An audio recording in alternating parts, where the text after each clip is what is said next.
বিরোধী দলটা কি করে করতে হয় না, সেটা মমতা বন্দ্যোপাধ্যায়ের কাছ থেকে ওদের শিখে নেওয়া উচিত। একদিন রিকোয়েস্ট করা, দিদি আমাদের একদিন দুদিন টাইম দিন একটু বিরোধী দলটা কি করে করবো একটু শিখিয়ে দিন।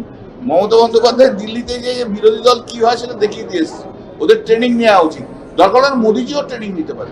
শুভেন্দু উনি কি বললেন না বললেন কিছু আমাদের কিছু এসে যায় না, কারণ এমনিতেই অশিক্ষিত অপদার্থ মানুষ, তা উনি আর কি বলবেন, ওনার তো অবস্থা খুব খারাপ।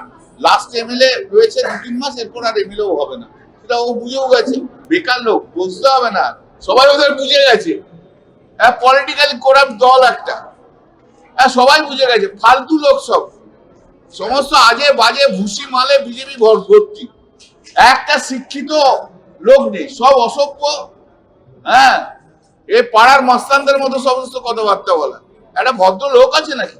কিছু জানে, কিছু আইনও জানে না, কিছু জানে না, রাজনীতি জানে না।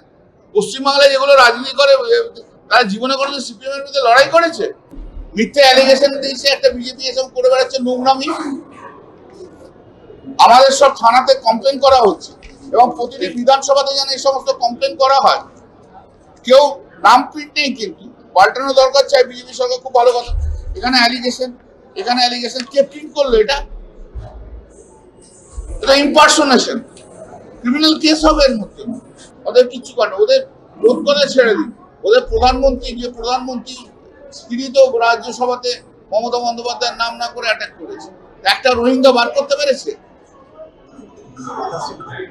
একটা রোহিঙ্গা বার করতে পারছে? মানে প্রধানমন্ত্রী কতটা পলিটিক্যালি ব্যাংক্রাফ্ট পশ্চিমবাংলার জন্য হলে এই সমস্ত কথা বলতে পারে, তার প্রমাণ দিয়ে গেছে। আপনারা দেখছেন বর্তমানসময়.com।